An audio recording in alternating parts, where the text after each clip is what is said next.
सारासार विचार करा उठा उठी, नाम धरा कंठी विठोबाचे, तयाच्या चिंतने निरसेल संकट, तराल दुर्घट भवसिंधू.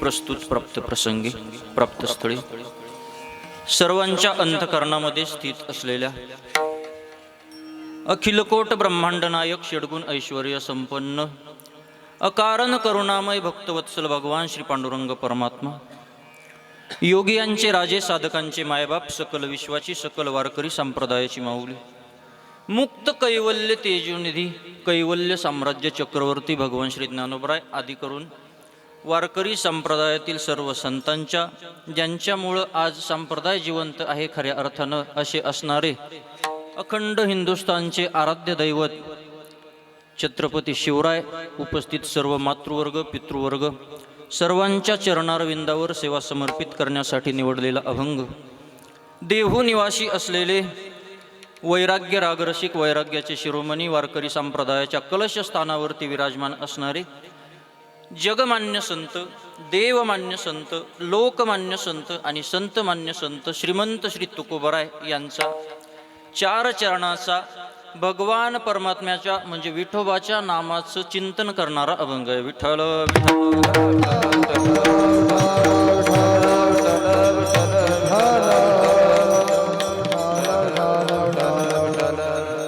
प्रस्तुत अभंगामध्ये जगद्गुरु तुकोबराय हे भगवंत प्राप्तीचं सर्वात सोपं साधन सांगतात. वेगवेगळ्या युगामध्ये भगवंताच्या प्राप्तीची वेगळीवेगळी साधनं सांगितलेली. कृते यदम ध्यायतो विष्णुम त्रेतायाम यजतो मखे, द्वापारे परिचर्यायाम कलौ तद हरिकीर्तनात. सत्ययुगामध्ये भगवंताची प्राप्ती करायची असेल तर तप करावं लागत होतं. कृते यदम ध्यायतो विष्णुम, त्रेतायुगामध्ये जर देव आपलासा करून घ्यायचा असेल तर यज्ञ करावे लागत होते. द्वापारे परिचर्यायाम, द्वापार युगामध्ये भगवंताची प्राप्ती करून घ्यायची असेल तर पूजा अर्चा करावी लागत होती. आणि कलियुगामध्ये मात्र कलौतद हरिकीर्तनात किंवा कलियुगा माझी करावे कीर्तन, तेने नारायण देईल भेटी. मग कलियुगामध्ये जर भगवंताची प्राप्ती करायची असेल किंवा देव आपलासा करून घ्यायचा असेल तर कलियुगामध्ये सोप्यातलं साधन सांगितलं. सोप्यातलं सोपं साधन म्हणजे कीर्तन. पण कीर्तन म्हणजे धोतर नेसणं, शास्त्री नेसणं, फेटा बांधणं हे कीर्तन नाही. मग कोणतं कीर्तन? कीर्तन शब्दाचा अर्थ घ्यायचा नामसंकीर्तन.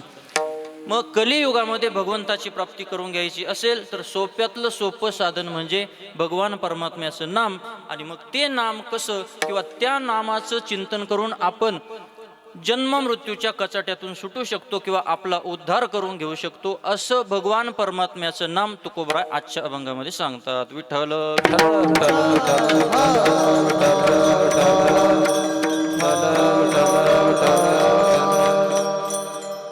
या मृत्यू लोकामध्ये जन्माला आलेल्या प्रत्येक जीवाला, या मृत्यू लोकामध्ये जो जो माणूस होऊन आलेला आहे त्या प्रत्येकाला आजच्या अभंगामधून तुकोबराय भगवंताच्या नामाचं महत्त्व सांगतात. तुकोबराय म्हणतात किंवा संत महात्मे सांगतात, बाबांनो, एकतर मनुष्य देह मिळत नाही. एका एका योनीमध्ये कोटी कोटी वेळेला जन्म घ्यावा लागतो. एक एक योनी, कोटी कोटी फेरा, मग लागे वारा मानवाचा. असा दुर्लभ मनुष्य देह आहे. मग असा दुर्लभ मनुष्य देह असताना सुद्धा भगवान परमात्म्यानं आपल्याला हा नरदेह दिला. मग हा नरदेह भगवंतानं आपल्याला ज्या कारणासाठी दिला ते कारण किंवा तो त्या नरदेहाचा योग्य विनियोग जर आपण करून घेतला तर या नरदेहाचं सार्थक होणार आहे. ज्याच्यासाठी भगवंतानं आपल्याला हा नरदेह दिला ते कामच जर आपण करून घेतलं नाही तर या नरदेहाचं काही त्या ठिकाणी उपयोग होणार नाही. मग त्याच्याकरिता तुकोबराय सांगतात आजच्या अभंगामध्ये की बाबा रे, काहीतरी तुम्ही विचार करा, काहीतरी विचार करा. सार काय, असार काय, म्हणजे चांगलं काय, वाईट काय, कोणतं क्षणभंगूर आहे, काय टिकणार आहे, काय नाशवंत आहे, याचा तुम्ही विचार करा. म्हणजे सार आणि असाराचा विचार करा. ज्या वेळेला तुम्ही सार आणि असाराचा विचार करायला जाल त्यावेळेला सर्व जगत हे असार अशा स्वरूपाचं आहे आणि भगवान परमात्म्याचं नामच फक्त या ठिकाणी सार आहे असं तुमच्या लक्षात येईल. आणि असं लक्षात आल्याच्या नंतर मग ते कोणतं नाम? नाम धरा कंठी विठोबाचे. सार आणि असार याचा विचार करा. विचार केल्यानंतर विठोबाचं नाम सार आहे असं आपल्या लक्षात येईल. मग ते सार असणारं विठोबाचं नाम तुम्ही कंठामध्ये धारण करा. म्हणजे त्या विठोबाच्या नामाचं तुम्ही चिंतन करा. मग का हो तुकोबराय, ते विठोबाचं नाम आम्ही कंठामध्ये धारण करू, पण कलियुगामध्ये कोणतीही गोष्ट करत असताना अगोदर फायदा बघितला जातो. अगोदर काय पाहिलं जातं? बोला ना, तुम्ही आजारी का? बोलायचं मग. कलियुगामध्ये प्रत्येक माणूस किंवा कोणीही माणूस कोणतीही गोष्ट करण्यासाठी प्रवृत्त जर एकतर प्रवृत्त होतच नाही, आणि जर प्रवृत्त झालाच चांगदेव महाराज, तर पहिल्यांदा तो काय म्हणतो? फायदा काय? मग तुकोबराय म्हणतात, बाबा रे, फायदा खूप मोठा आहे. काय फायदा? तयाच्या चिंतने निरसेल संकट, तराल दुर्घट भवसिंधू. त्या परमात्म्याच्या, त्या विठोबाच्या नामाचं जर तुम्ही चिंतन केलं, तर ज्या ज्या वेळेला तुमच्यावरती संकट येईल, त्या संकटात काळामध्ये, तुम्ही संकट काळामध्ये असताना तो भगवान परमात्मा त्या संकटाचं निरसन करतो किंवा त्या संकटातून तुम्हाला सोडवत असतो. भगवंतानं आपल्याला संकटातून सोडवावं असं जर आपल्याला वाटत असेल, तर नुसतं नाम कंठामध्ये धारण करून चालणार नाही. मग काय करावं लागेल? जन्मोनिया कुळी वाचे स्मरे राम, धरी हाची नेम अहर्निसी. मग आता प्रश्न असा आहे, पहिल्या चरणाच्या उत्तरार्धामध्ये सांगितलं नाम धरा कंठी विठोबाचे, आणि तिसऱ्या चरणामध्ये म्हणतायत जन्मोनिया कुळी वाचे स्मरे राम. मग नेमकं आम्ही रामाचं नाम कंठामध्ये धारण करायचं का विठोबाचं नाम कंठामध्ये धारण करायचं? सोपं आहे. आपल्या गावामध्ये असणारा प्रत्येक ओढा, नाला किंवा नदी, किंवा सोप्या आपल्या चांदवडच्या भाषेत सांगायचं म्हणजे वळ, गावातला प्रत्येक वळ शेवटी कुठं जातो?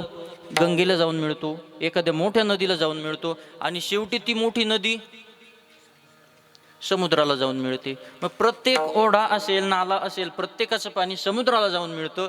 तसं तुम्ही राम म्हणा, रामाचं नाम कंठामध्ये धारण करा, विठोबाचं नाम कंठामध्ये धारण करा, किंवा अन्य इतर कुठल्याही देवाचं नाम कंठामध्ये धारण करा, परमात्म्यापर्यंतच पोचत असतं.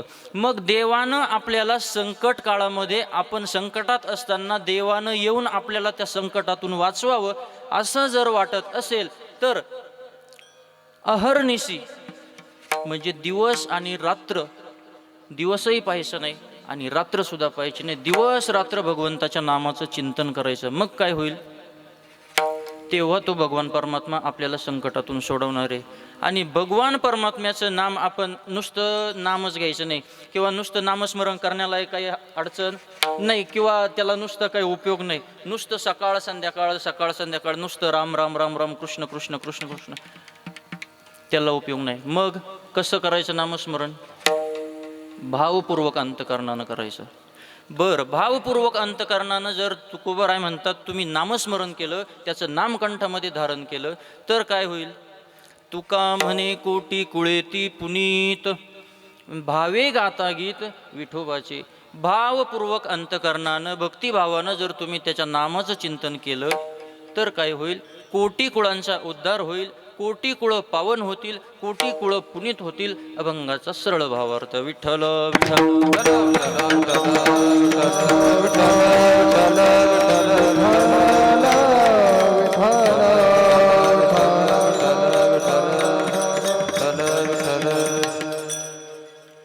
अभंगावर काही बोलण्यापूर्वी परिहार देणं हे वक्त्याचं आद्य कर्तव्य असतं. या न्यायानं अल्पसा 2 शब्दांचा परिहार द्यायचा, तो म्हणजे असा की आज या ठिकाणी श्री क्षेत्र तांगडी शिरूर या आपल्या गावामध्ये, या नगरीमध्ये सालाबादप्रमाणे जगद्गुरू श्री संत तुकाराम महाराज वैकुंठ गमन सोहळ्याच्या निमित्तानं, तथा परमपूज्य वैकुंठवासी हरिभक्तपरायण नामदेव महाराज पठाडे बाबांच्या पुण्यस्मरणार्थ वैकुंठवासी किसन महाराज काजळे नांदूर वैद्य, त्याचप्रमाणे वैकुंठवासी हरिभक्तपरायण सदानंद महाराज बिरारी कळवण यांच्या आशीर्वादानं, श्री हरिभक्तपरायण पांडुरंगजी महाराज गिरी यांच्या कुशल मार्गदर्शनानं, शुभप्रेरणेनं आणि समस्त ग्रामस्थ मंडळ शिरूर तांगडी यांच्या सहकार्यानं सालाबाद प्रमाणे सुरू असलेला आपला हा अखंड हरिनाम सप्ताह तथा श्री तुकाराम महाराज गाथा पारायण सोहळा, बरोबर का ज्ञानेश्वरीचं पारायण, तुकोबरायांच्या गाथ्याचं पारायण. सर्व ग्रामस्थ शिरूर तांगडी, सर्व ग्रामस्थांच्या एकोप्यातून सर्व भजनी मंडळी, अबालवृद्ध, महिला भगिनी, तरुण मंडळी, सप्ताह कमिटी असेल, भजनी मंडळी असतील, सर्वांच्या माध्यमातून, सर्वांच्या अथक मेहनतीनं, सर्वांच्या परिश्रमानं, सर्वांच्या कष्टातून या ठिकाणी संपन्न होत असलेला हा अखंड हरिनाम सप्ताह तथा पंचमवेद श्री तुकोबाराय यांचा गाथा पारायण सोहळा. गावोगावी काही ठिकाणी सप्ताह होत असतात, परंतु त्याच्यामध्ये पारायण नसतं. बऱ्याच ठिकाणी, या ठिकाणी आनंदाची गोष्ट म्हणजे श्री तुकोबारायांच्या गाथ्याचं पारायण. मनुष्यानं महाराज जीवनात आल्याच्या नंतर, आणि ही अतिशय आनंदाची गोष्ट आहे, काही ठिकाणी काही सप्ताहामध्ये माऊलींच्या ज्ञानेश्वरीचं पारायण असतं आणि आपण तुकोबारायांच्या गाथेचं पारायण करताय, ही खरोखर आनंदाची गोष्ट आहे. आता काही ठिकाणी नसतं ते, पण तुकोबारायांच्या गाथ्याचं पारायण प्रत्येकानं आयुष्यात एकदा तरी केलं पाहिजे. तसं तर वर्षात एकदा केलं पाहिजे. वर्षाच्या अगोदर पारायण नेहमी चालूच पाहिजे महाराज. ज्ञानेश्वरीचं झालं की गाथ्याचं पारायण, गाथा संपला की ज्ञानेश्वरीचं पारायण, पारायण अखंडपणानं चालूच पाहिजे. का करायचं पारायण? आता ही समोर बसलेली सर्व अधिकारी मंडळीत, आता हे चेहरे मी सर्व चेहरे नावानिशी ओळखतो, सर्वजण माझ्या परिचित आहे. आता ही जी समोर बसलेली मंडळी, अक्षय बाबा, ही सर्व आळंदी, देहू, पंढरपूरची वारी करणारी मंडळी. मला तुकोबारायांच्या गाथ्याचं पारायण याच्यासाठी सांगायचं आहे. पारायण का करायचं? चांगदेव महाराज आळंदीत राहिलेले, अक्षय बाबा आळंदीत, सोपन बाबा आळंदीमध्ये राहिलेले. आळंदीमध्ये तुम्ही गेलेले प्रत्येकजण, बरोबर?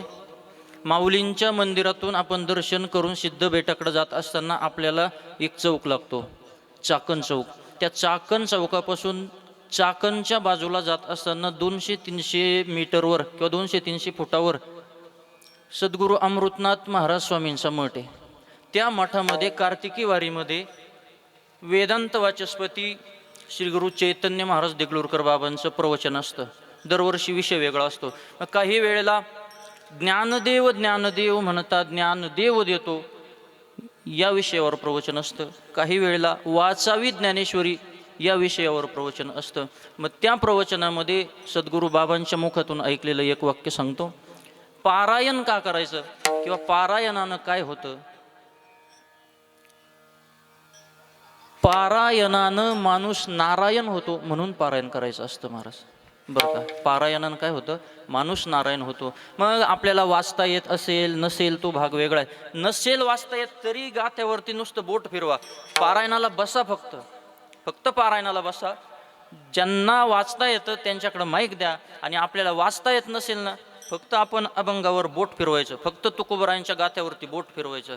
तुम्हाला त्याचा अर्थ समजणार नाही, वाचता येणार नाही, पण नंतर पुढं कालांतरानं तुमची सेवा बघितल्याच्या नंतर तुकोबाराय तुम्हाला मांडीवर बसून घेतील आणि मग त्या अभंगाचा अर्थ सांगतील. गाथ्याचं पारायण करायचं असतं. आणि अजून एक वाक्य सांगू का?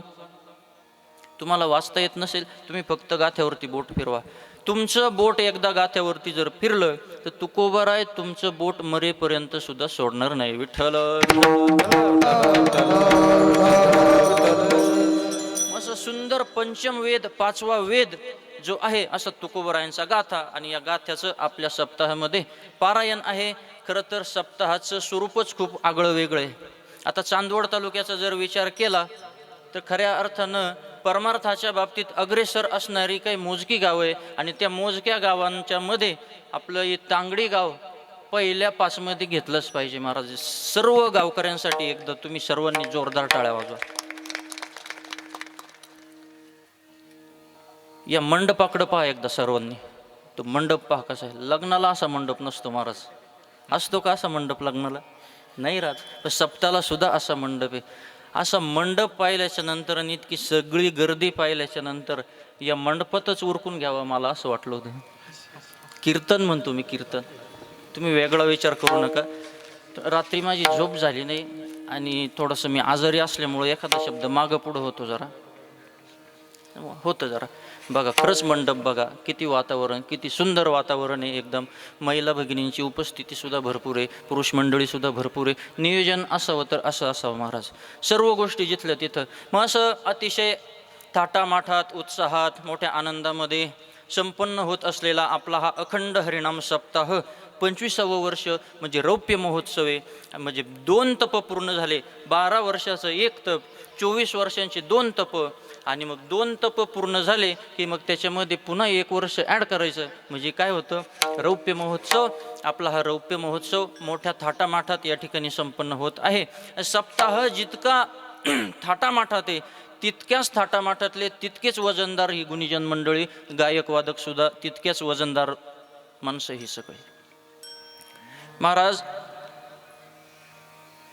वारकरी संप्रदायामध्ये गायक वादक यांना कलाकार म्हणायचं नसतं. मोठ्या माणसाच्या मुखातलं वाक्य. मग त्यांना काय म्हणायचं असतं? त्यांना गुणीजन म्हणायचं असतं. काय म्हणायचं त्यांना? गुणीजन म्हणायचं. कलाकार हे चित्रपटामध्ये असतात, कलाकार हे आपल्या त्या नाटकामध्ये असतात. मग काही कलाकार असतात, काही कलाखोर असतात, आणि आपण वारकरी संप्रदायामध्ये असणारी मंडळी म्हणजे गुणीजन त्यांना म्हटलं जातं. ही अशी सर्व तयारीची मंडळी महाराज. गायन क्षेत्रामध्ये ज्यांचं मोठं नाव आहे असे असणारे म्हणजे आळंदीपासूनचे आता ही सर्व मित्रमंडळींच्या मध्येच कीर्तन आहे महाराज, नाही का? ही सर्व मित्रमंडळी, पण त्यांचा अधिकार मात्र मोठा आहे. आता तालुक्याचं वैभव, तालुक्याचं भूषण हे शब्द यांच्यासाठी फार छोटे झाले. तालुक्याच्या सीमा यांनी कधीच ओलांडलेलं आहे.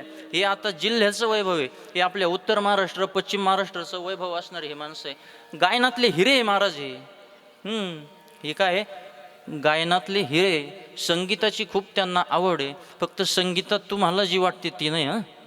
संगीत शास्त्राची त्यांना आवड आहे. संगीत शास्त्रातले जाणकार माणसं आहे.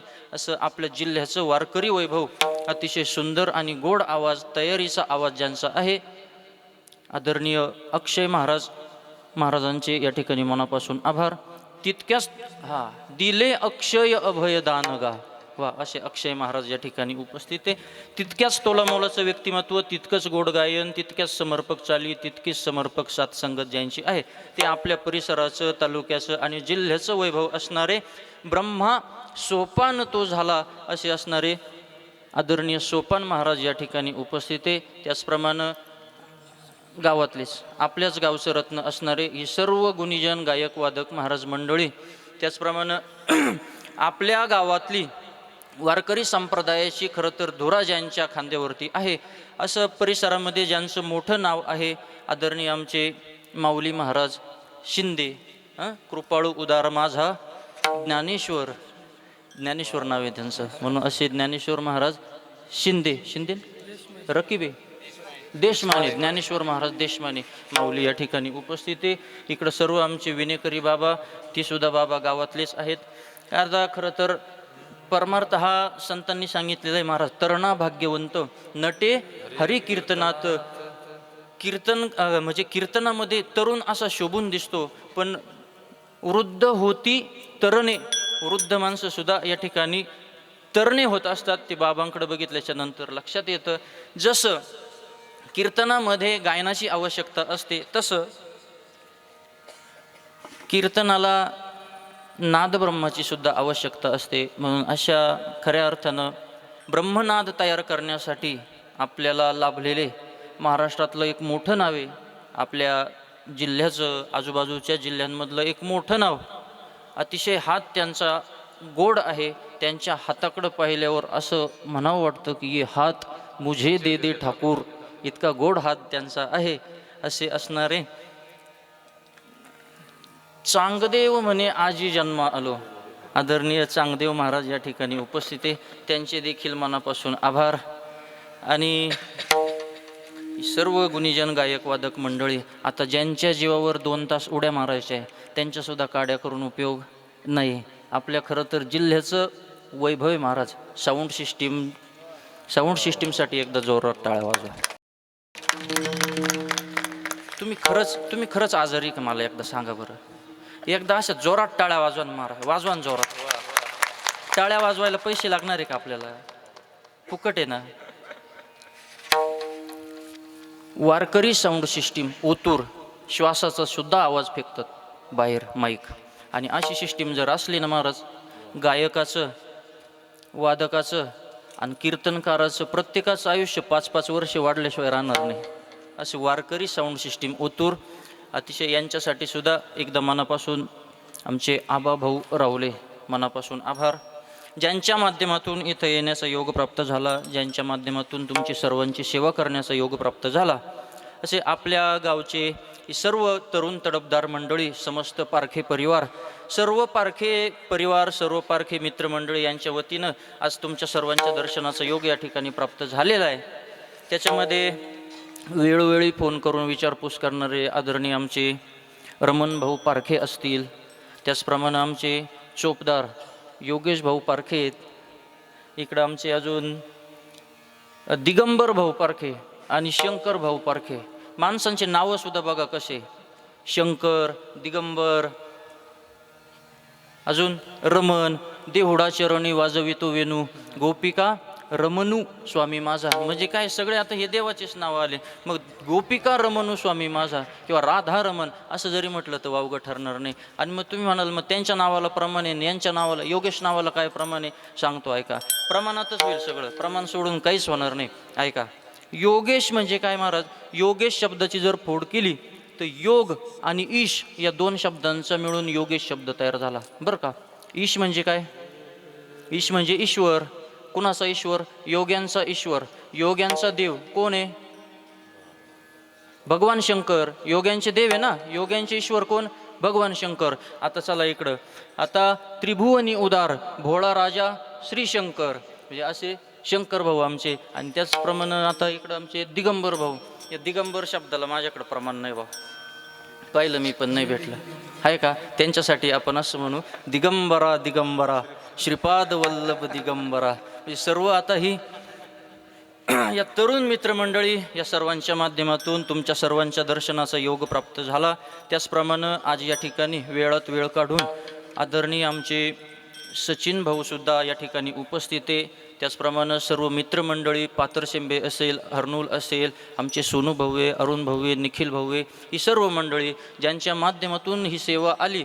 आमच्या रमण भाऊंचा फोन, आमचे चोपदार आहे इथं, दोन्ही चोपदार आमच्या हर्नूलचे, आमचे संदीप भाऊ, काका भाऊ. त्याचप्रमाणे जे कायम सोबत, सावली एक वेळेला साथ सोडील पण मित्र म्हणून त्यांची साथ कधी सुटत नाही असे असणारे आमचे मचिंद्र भाऊ, ही सर्व प्रेमाची मंडळी या ठिकाणी उपस्थित आहे. महाराज आता आम्ही कोतवाल म्हणजे आता हे काय समोर बसलेले सगळे आपलेचे, आता अक्षय बाबा बरं का, हे समोर बसलेले माणसं सगळे आपलेचे आणि आम्ही सुद्धा तुमचेच आहे. आपण सगळे एकात एक आहे. झालं काय, पहिले आम्ही कोतवाल म्हणजे चांदवडचे, पण आता गेलो हर्नूलला, हर्नूलच्या आधी चांदवड, आणि चांदवडच्या आधी 7-8 पिढ्यांच्या अगोदर आम्ही याच परिसरातले कोतवाल. पण ते काय झालं, त्यावेळेस तुम्ही आम्हाला जास्त ताप दिला, त्याच्यामुळं आता आम्ही तिकडं गेलो. म्हणून नाही तर आपण सगळे एकातले एकच, आणि एकातले एकच असल्यामुळं आपल्या माणसांसमोर सेवा आहे नाही का. आपली माती आपली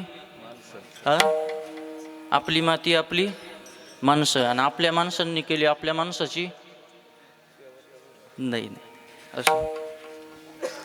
सर्व गुणीजन गायक वादक मंडळी, आता हे कीर्तन पुन्हा आपल्याला यूट्यूबला दिसणार आहे, त्यांचं ते शूटिंग चाललेलं आहे. या ठिकाणी नाशिक जिल्ह्यातलं मोठं एक चॅनल, मराठी वक्ता नावाचं चॅनल आहे, त्याच्यावरती हे सर्व आपल्याला नंतर बघायला भेटणार आहे. नाव लक्षात ठेवा, मराठी वक्ता. आणि या मराठी वक्ता चॅनलचे सर्व आमचे वैभव दादा, ते सुद्धा आता तुम्ही म्हणत असाल ते कॅमेरा, फक्त ते कॅमेऱ्याचं काम करतात का, पण ते सुद्धा आळंदीकर आहे. प्रत्येक बोलण्यावर त्यांचं बारीक लक्ष असतं, आणि नंतर त्यांचा कधीतरी फोन येतो, ते अमुक प्रमाण थोडंसं, म्हणजे अशा गोष्टी. ही सर्व तयारीची मंडळी आणि कार्यक्रमाला उपस्थित असणारे सर्व गुणीजन गायक वादक, टाळकरी, माळकरी, विनेकरी, धारकरी, फडकरी, गायक वादक, विनेकरी, चौपदार, माईकवाले, शिष्टीमाले, मंडपवाले, आचारी, मातृवर्ग, पितृवर्ग, महिला मंडळ, बालक मंडळ, तरुण मंडळ, सामाजिक, आर्थिक, राजकीय, धार्मिक, शैक्षणिक, सहकार, व्यापार, कला, क्रीडा, कृषी क्षेत्रातले सर्व व्यक्तिमत्व, सर्व सरपंच, उपसरपंच, चेअरमन, व्हाईस चेअरमन, संचालक, तलाठी, पोलीस पाटील, तंटमुक्ती अध्यक्ष, ग्रामसेवक, भाऊसाहेब, शिपाई, परिसरातून आलेले, पंचक्रोशीतून आलेले सर्व शुभचिंतक, हितचिंतक, मार्गदर्शक, प्रेरणास्थान, युवा नेते, आधारस्तंभ, आमचे अण्णा, आमचे तात्या, आमचे काळीज, आमचे भावी नगरसेवक, भावी सरपंच, भावी आमदार, त्याचप्रमाणे महिला आघाडीच्या बाया, बचत गटाच्या बाया, अंगणवाडीच्या बाया, कांद्याची टोळी, सर्व माता माऊल्या, सर्वांच्या चरणी विनम्र भावानं नतमस्तक आणि सेवेला सुरुवात. विठ्ठल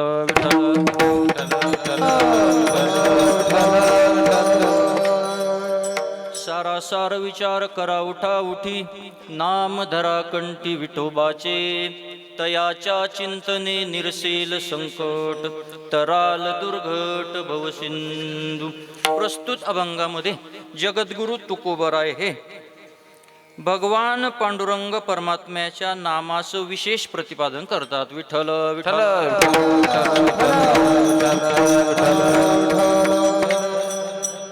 एक तर मनुष्य देह मिळत नाही, मगाशी सांगितलं, एक तर मनुष्य देह मिळत नाही, दुर्लभ असा मनुष्य देह. किती दुर्लभ, एका एका योनीत कोटी कोटी वेळेला जन्म घ्यायचा. किंवा हा मनुष्य देह आपल्याला कसा मिळाला? अहो कल्पना करा, एखादा आंधळा माणूस आहे आणि त्या आंधळ्या माणसाच्या हातामध्ये अचानक टाळे वाजवता वाजवता कावळा सापडावा.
सगळे लोक तुमच्याकडेच पाहू राहिले, माझं वजन पडन काही, पडल पडल अजून. पावला हा देह कागताली न्याय, न घडे उपाय घडवाले. आता विचार करा सज्जनो, आंधळा मनुष्य, त्याला दोन्हीही डोळे नाही, आणि त्या आंधळ्या माणसाला आपण सांगितलं टाळी वाजव, किंवा त्याला आपण सांगितलं कावळा पकडून आम्हाला आणून दे. आता त्याच्या उलट सांगतो, आपल्याला सुंदर दोन डोळे आहेत, आपल्याला नजर सुद्धा चांगली. मग आपल्याला जर समजा एखाद्याने सांगितलं एक काम करा, असं टाळी वाजवीत वाजवीत जा आणि एखादा कावळा टाळीमध्ये पकडून घेऊन या, शक्य आहे का? शक्य आहे का? म्हणा हा म्हणा, नाही तर नाही म्हणा. शक्य आहे? अजिबात शक्य नाही. कावळा इतका चतुर प्राणी आहे, जवळच येऊ देत नाही माणसाला. मग आपल्याला चांगले डोळे, चांगली नजर आहे, असं असून सुद्धा आपण जर कावळा पकडायला गेलो तर तो कावळा आपल्या सुद्धा हाताला लागत नाही. मग त्या ठिकाणी आंधळ्या माणसाच्या टाळीमध्ये कावळा कधी सापडणार आहे? आंधळ्या माणसाच्या टाळीमध्ये कावळा सापडणं म्हणजे आंधळ्या माणसानं अमावस्येच्या रात्री काजळाच्या डोंगरावर चढण्यासारखे. शक्य आहे का ते? अजिबात शक्य नाही. चांगले डोळेत, त्याच्या टाळीमध्ये कावळा सापडणं शक्य नाही. मग आंधळ्याच्या टाळीत कावळा कधी सापडणार आहे? अजिबात सापडणार नाही. तसं आंधळ्याच्या टाळीत कावळा जसा सापडणं शक्य नाही, किंवा जरी सापडलाच तर तो निव्वळ योगायोगानं सापडणार आहे, त्या न्यायानं, त्या योगायोगानं आपल्याला हा नरदेह मिळालेला आहे. मग हा असा सुंदर नरदेह मिळाल्याच्या नंतर आपण याचं काहीतरी सार्थक करून घेतलं पाहिजे. इतर अन्य योनी पहा, इतर अन्य पशुपक्षी पहा, त्या पशुपक्ष्यांच्या ठिकाणी भजनाचं, पाप पुण्याचं ज्ञान अजिबात नाही. मग ते पाप पुण्याचं, भजनाचं ज्ञान फक्त याच जन्मात आहे. अनेक हे ज्ञान नाही कोठे, अनेक हे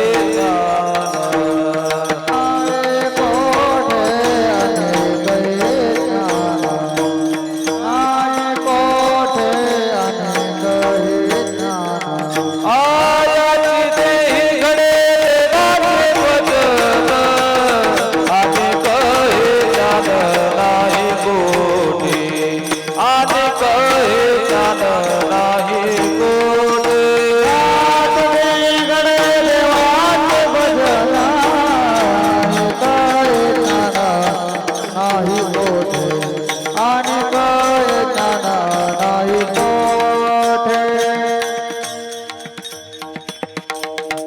याची देही घडे देवाचे भजन आणि कहे ज्ञान नाही कोठे. याच जन्मामध्ये पाप पुण्याचं ज्ञान आहे, याच जन्मामध्ये परमार्थाचं ज्ञान आहे आणि देवाची प्राप्ती करून घेण्याचं ज्ञान सुद्धा फक्त याच जन्मात आहे. मग भगवंतानं आपल्याला हा देह कशासाठी दिला हो नेमका? कशासाठी दिला? मजा करण्यासाठी दिला का? मग कशासाठी दिला? देवे दिला देह भजना गोमटा, तोया झाला फाटा बाधिकेचा. भगवान परमात्म्यानं देवाचं भजन करण्यासाठी आपल्याला हा नरदेह दिलेला आहे. मग असा सुंदर नरदेह मिळालेला असताना तुम्ही या नरदेहामध्ये भगवंताचं भजन करू शकता. याच नरदेहामध्ये तुम्ही जन्म मृत्यूच्या येरझारा संपवू शकता. याच नरदेहामध्ये तुम्ही मृत्यूच्या यातना, गर्भवासाच्या यातना, पुन्हा जन्मालाच यायचं नाही असा विचार करून तुम्ही सर्व काही संपवू शकता. मोक्ष सुद्धा प्राप्त करून घेऊ शकता, देवाची प्राप्ती करून घेऊ शकता. पण असं असून सुद्धा तुम्ही भजन करत नाही, तुम्ही देवाचं नामस्मरण करत नाही. मग तुम्ही कुणाच्या जीवावर एवढे निवांत राहिलेले? कोण दम आहे ऐसे यांचे पोटी, येईल शेवटी कोण कामा. शेवट अंत्यकाळामध्ये कामाला कोण येणार आहे? सुंदर नरदेह दिला देवानं, देवाचे उपकार आहे महाराज. दिले इंद्रिय हात पाय कान, डोळे मुख बोलाया वचन.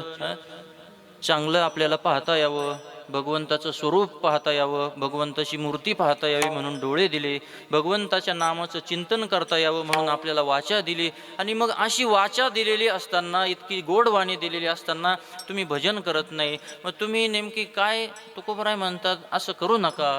तुम्ही काहीतरी बाबांनो भगवंताचं नामस्मरण करा, काहीतरी विचार करा थोडाफार. जसं आपल्याकडं म्हणतात काही एखादी गोष्ट करायची असली किंवा एखादी गोष्ट घडून गेल्यानंतर माणसं म्हणतात काही विचार तरी करायचा होता अगोदर. तसं तुकोबराय म्हणतात बाबा रे, एकदा वेळ निघून गेली ना मग काही फायदा नाही. एकदा देह संपला मग तुम्ही काय करणार आहे? जोपर्यंत देह आहे तोपर्यंत त्याचा फायदा करून घ्या.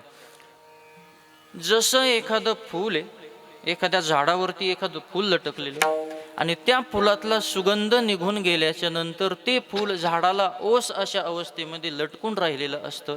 तसं या देहातून प्राण निघून गेल्याच्या नंतर हा देह सुद्धा ओस पडणार आहे. आयुष्या शेवटी देह तैसा, आयुष्या शेवटी देह तैसा, आयुष्या शेवटी देह तैसा, आयुष्या शेवटी देह तैसा.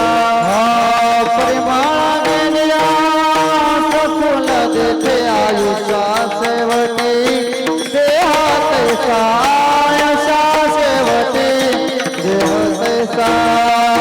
परिमळ सफल देते आयुष्या शेवटी देह तैसा, आयुष्या शेवटी देह तैसा, देह तैसा. परिमळ गेलिया ओस फूल देठी, आयुष्या शेवटी देह तैसा. फुलातला सुगंध निघून गेल्यानंतर फूल जसं ओस पडतं तसं या शरीरातून प्राण निघून गेल्याच्या नंतर हे शरीर सुद्धा ओस पडणार आहे. ज्ञानोबरायांची फार सुंदर गोड ओवी. परिमळून निघालिया पवना पाठी, मागे ऊस फूल राहे देठी. तैसा आयुष्याचे मुठी केवळ देह. फुलातला सुगंध निघून गेल्यानंतर फूल जसं उपयोगाचं नाही तसं शरीरातून प्राण निघून गेल्याच्या नंतर शरीर सुद्धा उपयोगाचं राहणार नाही. मग जोपर्यंत शरीरामध्ये प्राण आहे, जोपर्यंत देह चांगला आहे, तोपर्यंत तुम्ही काहीतरी विचार करा. काय विचार करायचा? तुकोबराय आम्ही भरपूर विचार करतो, आमच्यासारखे विचार सुद्धा कोणी करत नाही. विचार करण्यामध्ये आमचा हात सुद्धा कोणी धरणार नाही. तर तुकोबराय सांगतात बाबा रे, विचार करा, पण कोणता करायचा? चांगलं काय, वाईट काय, शिल्लक काय राहणार आहे, नाशवंत काय, याचा विचार करायचा. म्हणजे जगामध्ये सार काय आणि असार काय याचा विचार केला पाहिजे. महाराज तुकोबराय विचार करायला सांगतात. तसं 3 गोष्टी आहेत आजच्या चिंतनामध्ये. काही गोष्टींचा विचार माणसानं अजिबात करायचा नाही. काही गोष्टींचा विचार एकदा करायचा, परत करायचा नाही. आणि काही गोष्टींचा विचार सतत करायचा, नेहमी करायचा. मग अशा कोणत्या, बरं मला एक सांगा, ठीक आहे तुकोबराय, आम्ही विचार करू, तुम्ही सांगितल्याप्रमाणे विचार करू, पण विचार नेमका करायचा कशासाठी? या भानगडीत का पडायचं? चांगलं आयुष्य चाललंय ना सुखासुखी, सकाळी उठलो, जेवण झोपणं, शेतीतलं काम असेल, काही इतर नोकरी धंदा असेल, असं सगळं आमचं चालू आहे ना, मग विचार करण्याचं आमच्या मागं लटंबर का लावून देतात? तुकोबराय म्हणतात, बाबा रे सोन्या, येड्यासारखं करू नको. जो विचारच करत नाही त्याला गाढव म्हटलेलं आहे महाराज. विचार नाही नर खर तो तैसा, वाहे ज्ञान पाठी भार लगड जैसा. जो विचारच करत नाही आयुष्यामध्ये त्याला काय म्हटलेलं आहे? गाढव म्हटलेलं आहे. तो विचारच करत नाही त्याला काही घेणं देणंच नाही. मग तुकोबराय म्हणतात विचार केला पाहिजे. संत महात्मे म्हणतात विचार केला पाहिजे. का करायचा विचार? कारण विचार केल्या वाचून समाधान नाही महाराज. विचारा वाचून न पविते समाधान, न पविते समाधान, न पविते समाधान. विचारा वाचून न पविते समाधान, न पविते समाधान, न पविते समाधान. न पविते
शेळी बसलेली होती, शेळीच्या पोटामध्ये ते कवट पडलं बद, आणि शेळी गागली ब्या. कशासाठी सांगितलं? माणसं विचारच करत नाही, समोरच्याच्या नादी लागत. आता त्याला उत्तर आलंच नाही, सांगताच आलं नाही उत्तरच सांगता येईना. फक्त काय लोक विचार न करता काहीही बोलत सुटतात समाजामध्ये. माझ्यासारखा पठ्ठ्या नाही, 20 वर्ष पठ्ठ्या अमेरिकेला राहिला. काही विचारायचं असलं तर विचारून घ्या, काही तुम्हाला शंका असली तर विचारून घ्या. पण अशा ठिकाणी गर्वहरण होत असतं.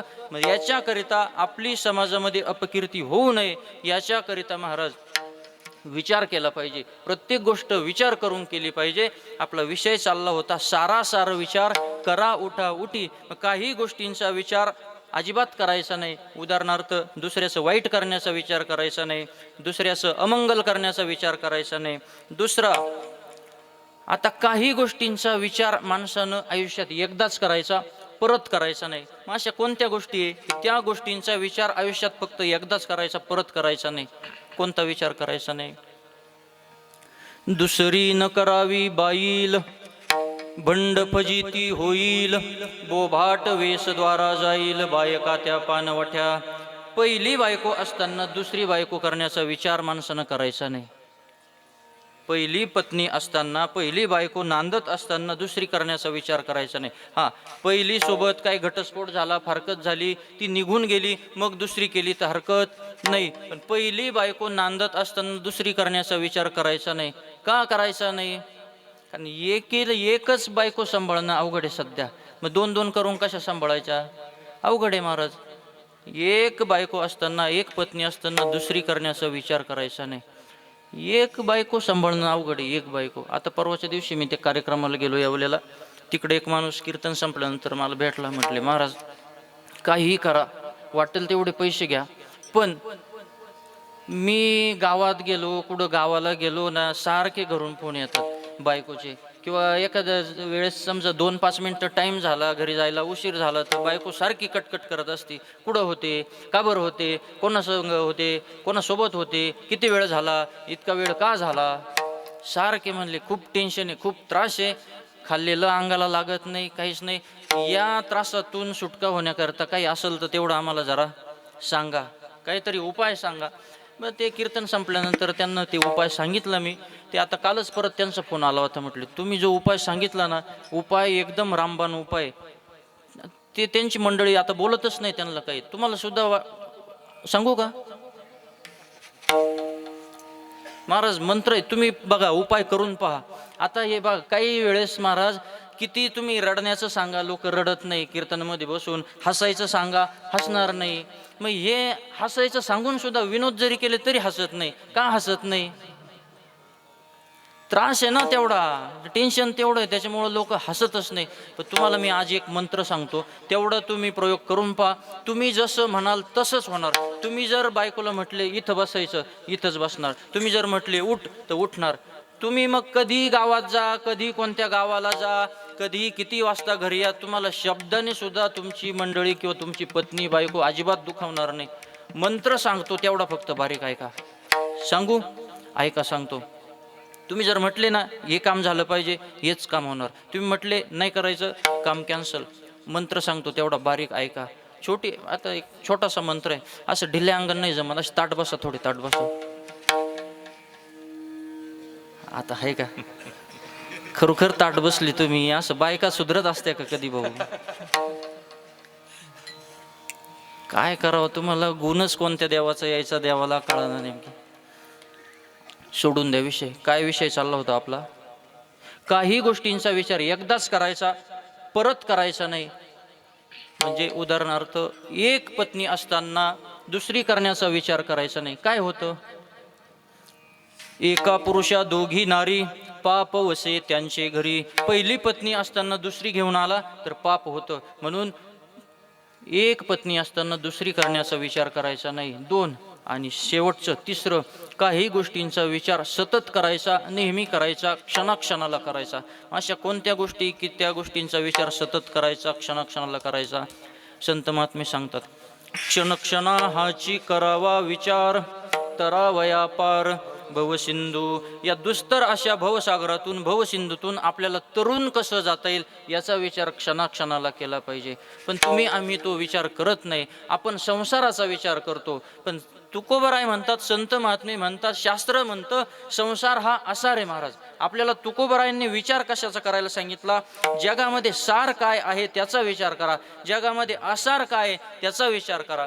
मग आसाराचा आपण विचार करतो, आपलं मन आसार गोष्टीकडे रममान होतं, आसार गोष्टीकडे आकर्षित होतं, आपलं मन संसाराकडे आकर्षित होतं. पण संसार कसा आहे? संसार हा आसार आहे. असारे दुर्ग संसारे षडपदी मुक्तिदायिनी, विष्णू एकादशी गीता तुलसी विप्रधेनवः. असारे दुर्ग संसारे, संसार हा असारे. पण माणस फलकट तो संसार, येथे सार भगवंत. संसार काय? फलकट म्हणजे असारे. मग सार काय? येथे सार भगवंत, भगवंत सारे. संसार हा असारे. संसार म्हणजे उलट्या खोपडीचं झाड म्हटलेलं आहे संसाराला.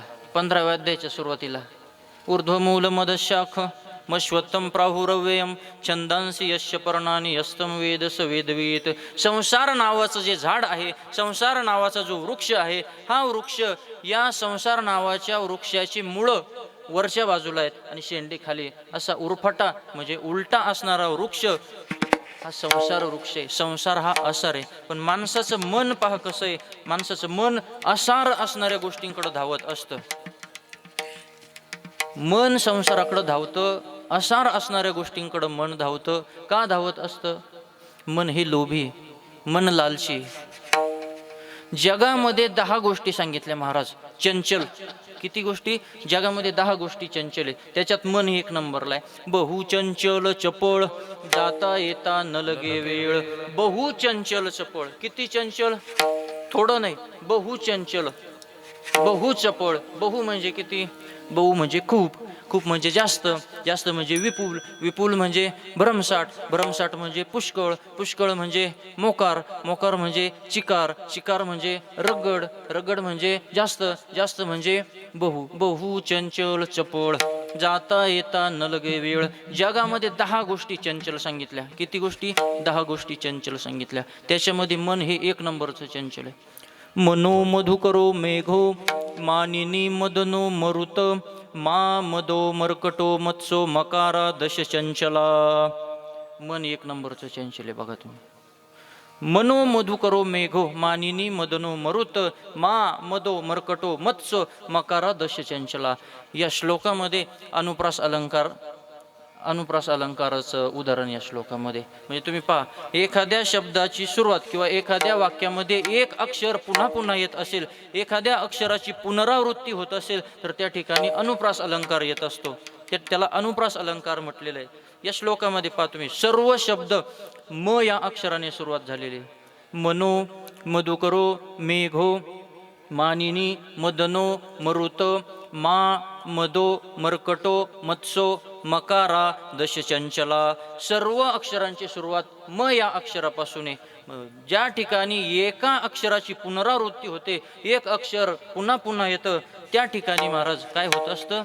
अनुप्रास अलंकार. अनुप्रास अलंकार त्याला म्हटलेलं आहे. मग मन हे एक नंबरचं चंचल आहे. मन हे संसारामध्ये आकर्षित होत असतं. मन हे आसार गोष्टींकडं आकर्षित होत असतं. पण संत महात्मे सांगतात, तुम्ही आसार गोष्टींच्या पाठीमागं लागू नका, मग तुम्ही सार गोष्टींच्या पाठीमागं जा. तुम्ही सार आणि आसार याचा विचार करा. समजलं आम्हाला संसार हा आसार आहे, पण मग सार गोष्ट कोणती आहे? नाम सारांची ही सार, शरणागत यमकिंकर, किंवा सार परिणाम विठ्ठलाचे मी आहे, दिननिशी सोय मना लावी.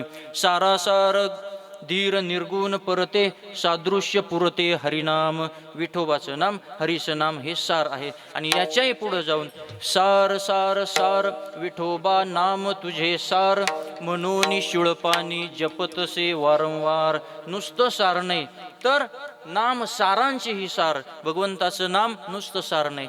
जगात जेवढ्या सार गोष्टी आहे, त्या सारांचं सार भगवंताचं नाम आहे. आणि एकदा नाही सांगितलं, किती वेळा सांगितलं?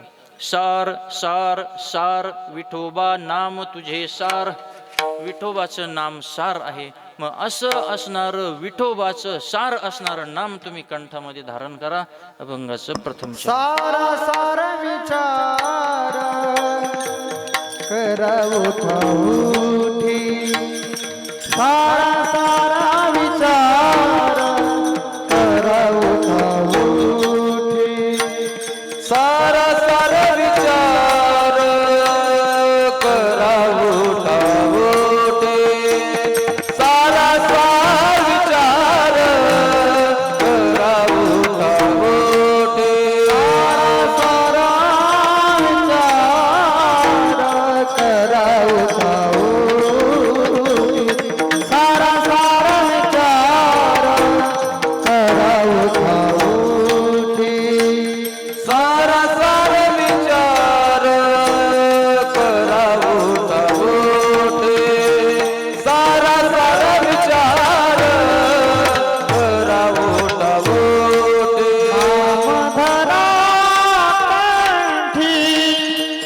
नामधरा कंठी नामधरा कंठी विठोबाचे दयाचा चिंतन निर्सिल सकल दयाचा चिंतन निर्सिल सकल नामधराटे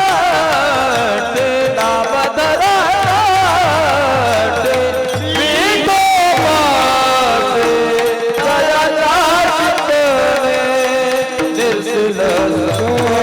चिंतने निर्सिल सकल दयाचा चिंतन निर्सिल संकटा तराला दुर्गत भवसिंधू तराला दुर्गत भवसिंधू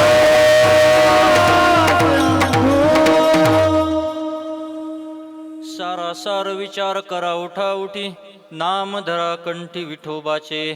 सारांचं सार जर काय असेल तर ते म्हणजे विठोबाचं नाम आहे. विठोबाचं नाम हे सार स्वरूप आहे. आणि मग असं सार असलेलं भगवंताचं नाम जर तुम्ही कंठामध्ये धारण केलं तर त्याचा फायदा काय? त्याचा फायदा दुसऱ्या चरणामध्ये सांगितलास. तयाच्या चिंतने निरसेल संकट तराल दुर्घट भवसिंधू. भगवान परमात्म्याचं नाम जर तुम्ही कंठामध्ये धारण केलं तर आपल्या भक्तावरती जर एखादं संकट आलं तर त्या संकटातून सोडवण्याकरता जगाचा मालक भगवान परमात्मा आपल्याला संकटातून सोडवण्याकरता आपल्यासाठी धावून येत असतो. असं आहे. तयाच्या चिंतने निरसेल संकट तराल दुर्घट भवसिंधू. तुकोबराय म्हणतात सार असणारं विठोबाचं नाम तुम्ही कंठामध्ये धारण करा. ते नाम तुम्ही कंठामध्ये धारण केलं की मग जर तुम्ही भगवंताचं नाम घेता नामस्मरण करता आणि यदा कदाचित जर तुमच्यावरती एखादं संकट आलं तर तुम्हाला संकटातून सोडवण्याकरिता जगाचा मालक तुमच्यासाठी धावून येत असतो. आपण जर नामस्मरण केलं आणि आपल्यावर संकट आलं तर आपल्यावरती येणाऱ्या संकटाचा परिहार भगवान परमात्मा करत असतो. आपल्यावरती येणाऱ्या संकटाचं निरसन भगवान परमात्मा करत असतो. मग का हो तुकोबराय तुम्ही सांगतायत भगवंताचं नामस्मरण केलं तर भगवंत आपल्याला संकटातून सोडवतो. बरोबर आहे. पण आतापर्यंत पुराणामध्ये किंवा इथून पाठीमागं असे कोणी भक्त झाले का की त्या भक्तांवरती एखादं संकट आलेलं होतं आणि मग भक्तावरती संकट आलेलं असताना त्या भक्तांना सोडवण्याकरता जगाचा मालक धावून आला, त्या भक्तांना संकटातून सोडवलं? असे काही उदाहरण आहे का? अशा अनेक कथा आहे. पुराणी पवाडे जयाचे अपार, असे अनेक कथा अनेक पवाडे भगवंताच्या अनेक लीला पुराणांमध्ये सांगितलेल्या आहे. त्याच्यापैकी छोटीशी एक कथा सांगतो आणि आपल्याला थांबायचं आहे. वेळ तुमचा अजिबात जास्त घेणार नाही. 7:18 कीर्तन चालू झालं होतं, बरोबर 9:18 सोडणार. तुमचा जास्त वेळ घेणार नाही आणि माझा सुद्धा कमी करू नका. तयाच्या चिंतने निरसेल संकट, याच्यासाठी मला सांगायचं आहे. एवढा वेळ नाही करायचा आपल्याला, लवकर आवरून घेऊ. तुकोबराय म्हणतात तुम्ही जर भगवंताचं नामचिंतन केलं तर तुमच्यावरती येणाऱ्या संकटाचं निरसन भगवान परमात्मा करत असतो. मग आत्तापर्यंत अशा एखाद्या भक्तावरती संकट आलं आणि त्या भक्ताला देवानं संकटातून सोडवलं असं काही आहे का? अनेक कथा सांगितलेल्या आहे. जसं आपल्याकडं 4 युग सांगितले, सत्ययुग, त्रेतायुग, द्वापारयुग आणि कलियुग, हे 4 युग सांगितले. तसे आपल्याकडे 14 मन्वंतर सांगितलेले. तामस मन्वंतर, स्वारोचिष मन्वंतर, स्वयंभू मन्वंतर, रुद्र सावरणी, यक्ष सावरणी, धर्म सावरणी, सूर्य सावरणी 14 मन्वंतर सांगितले. या 14 मन्वंतरापैकी तामस मन्वंतरामध्ये हरिमेधा नावाची ऋषी आहे आणि या हरिमेधा नावाच्या ऋषींपासून हरिणीच्या ठिकाणी परमात्म्याचा हरी नावाचा अवतार झाला. हा हरी नावाचा अवतार कशा करता तर गजेंद्राचा उद्धार करण्याकरता. गजेंद्रावरती आलेलं संकट, त्या गजेंद्राला त्या संकटातून सोडवण्यासाठी. मग हा गजेंद्र कोण तर हा गजेंद्र म्हणजे त्रिकूट पर्वत आणि त्या त्रिकूट पर्वताच्या पायथ्याशी राहणारा गजेंद्र हा एक विपुल शक्ती संपन्न असा बलाढ्य असा हत्ती होता. त्या हत्तीचं नाव आहे गजेंद्र. स्वर्गातल्या नंदनवनालाही लाजवेल असं त्याचं सुंदर उपवन होतं आणि त्या उपवनामध्ये हा गजेंद्र आपल्या हत्तीनींसोबत आपल्या परिवारासोबत राहत असताना अचानक एक दिवस त्याला जलक्रीडा करण्याची इच्छा झाली. म्हणून जलक्रीडा करण्याकरिता हा गजेंद्र आपल्या संपूर्ण परिवारासोबत हत्तीनींच्या सोबत एका सरोवरामध्ये गेला आणि त्या ठिकाणी जलक्रीडा करू लागले. लहान लहान हत्तीचे पिल्लं. या गजेंद्राने काय करावं, आपल्या सोंडेमध्ये पाणी घ्यावं, आपल्या सोंडेत घेतलेलं पाणी लहान लहान पिल्लांच्या पाठीवरती उडवावं. अशा पद्धतीनं जलक्रीडा करत असताना मग सर्व हत्तींची जलक्रीडा झाली. सर्व हत्ती त्या सरोवरामधून बाहेर पडत असताना हत्ती किनाऱ्यावरती गेल्याच्या नंतर सर्व हत्ती गेल्यानंतर मग आपण बाहेर पडू असा विचार करून सर्व हत्ती किनाऱ्यावरती पोहोचल्यानंतर मग हा गजेंद्र हळूहळू डोलत त्या सरोवरामधून बाहेर पडत असताना कर्मधर्म संयोगानं त्या ठिकाणी एक मगर आली आणि त्या मगरीनं त्या गजेंद्राचा पाय पकडला. गजेंद्रानं आपल्या अंगच्या बळानं झटका देऊन म्हणा किंवा पायाला हिसका देऊन म्हणा किंवा पायाला हिसडा देऊन म्हणा मगरीच्या तावडीतून आपली सुटका करून घेण्याचा विचार केला, प्रयत्न केला. पण मगरीची ताकद जास्त असल्यामुळं गजेंद्राचं बल मगरीच्या समोर चाललं नाही, गजेंद्राच्या बळाचा उपयोग झाला नाही. म्हणून गजेंद्रानं आपल्या किनाऱ्यावरती गेलेल्या तीरावरती गेलेल्या हत्तीनींना आवाज द्यायला सुरुवात केली की बाबा रे, 2-3 हत्ती कुणीतरी या आणि मला या मगरीच्या तावडीतून सोडवा. कुणीही गजेंद्राची सुटका करण्याकरिता त्या ठिकाणी आलं नाही. प्रत्येकाच्या मनामध्ये हाच विचार आला, जर आपण गजेंद्राला सोडवण्यासाठी गेलो आणि त्या मगरीनं गजेंद्राचा पाय सोडून आपला पाय पकडला तर मग आपण काय करावं. म्हणून कुणीही गेलं नाही. तुमचं आमचं सुद्धा हेच आहे महाराज. ज्या वेळेला आपण काळाच्या मुखामध्ये जातो ना त्यावेळेला आपले हे राहती निराळी म्हणजे हां आता ती भाषा अवघड आहे, ठीक आहे असो, सर्व बाजूलाच राहतं नाही का. मुलं मुली सुना सर्व बाजूला राहतात, कुणीही काळाच्या तावडीतून आपल्याला सोडवत नाही. तसं आता विचार करा, 2-3 हत्ती जर आले असते आणि मगरीच्या अंगावरती जर नाचले असते तर मगरीच्या तावडीतून गजेंद्राची सुटका होणं सहज शक्य होतं. पण कुणीही आलं नाही का. जर का गजेंद्राचा पाय सोडून आम्हाला पकडलं तर काय करावं. कुणीही आलं नाही. गजेंद्रानं स्वतः अंगच्या बळानं त्या मगरीबरोबर झुंज दिली, युद्ध करत राहिला. किती वर्ष झुंज दिली, किती वर्ष युद्ध केलं. 1 नाही 2 नाही 100 नाही. गजेंद्र तो हस्ती सहस्र वरुषे जळा माझी नकरे पिढीला. संत महात्मे म्हणतात 1000 वर्षपर्यंत त्यांचं त्या ठिकाणी ते युद्ध चालू होतं. मग अशा पद्धतीनं हळूहळू पुढं कालांतरानं गजेंद्राची ताकद कमी झाली. गजेंद्राचं पाणी हे स्थान नसल्यामुळं गजेंद्राचं बळ कमी होत गेलं आणि मगरीचं पाणी हे स्थान असल्यामुळं मगरीची ताकद मगरीचं बळ वाढत गेलं. शेवटी बराच दिवस बराच वर्ष युद्ध सुरू असताना मगरीनं गजेंद्राला हळूहळू खोल पाण्यात ओढून न्यायला सुरुवात केली. गजेंद्राच्या अंगामध्ये आता बल राहिलेलं नाही. खोल पाण्यात मगरीनं गजेंद्राला ओढून नेलं. गजेंद्राची पाठ पाण्याखाली गेली, सर्व अंग पाण्याखाली गेलं आणि आता फक्त डोळे नाक आणि तोंड पाण्याच्या बाहेर राहिलेलं आहे. आणि गजेंद्राला समजलं आता आपल्या परिवारातलं आपल्याला सोडवण्यासाठी कोणी येत नाही आणि अंगच्या बळानं आपण सुटू शकत नाही. आता अनंत कोटी ब्रह्मांड नायकाच्या शिवाय आपल्याला कोणीही या ठिकाणी सोडवायला येणार नाही.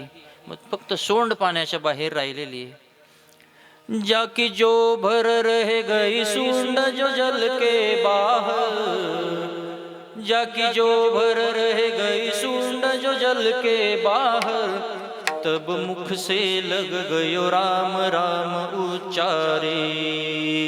तुम तुम सुनो द्वारिका नाथ गजेंद्र पुकारे, तुम सुनो द्वारिका नाथ गजेंद्र पुकारे, अब राख शरण ब्रजराज आज गजहारी. गजेंद्राला कळलं आता कोणीही सोडवण्याकरिता येणार नाही. गजेंद्राने भगवान परमात्म्याचा धावा करायला सुरुवात केली. हे देवा आता तरी आमचा सारथी बन, हे देवा आता तरी आमच्यासाठी धावून ये. भक्त प्रतिपालक दीनबंधू दीनानाथ अशी तुझी वेदांनी कीर्ती गायलेली आहे. मग तू असा दीनानाथ असताना भक्त प्रतिपालक असताना मला सोडवायला का येत नाही, माझा सारथी का बनत नाही. साथी हमारा कौन बनेगा, साथी हमारा कौन बनेगा, साथी हमारा कौन बनेगा, तुम ना सुनोगे तो कौन सुनेगा. देवा तू जर आता हाक ऐकणार नसेल कोण ऐकणार आहे. तू दीनबंधू आहे ना, मग मला सोडवण्याकरता ये. गजेंद्रानं आर्त स्वरामध्ये हाक मारली. रात्रीचा प्रसंग आहे. भगवान परमात्मा शेष शयनावरती पहुडलेले आहेत.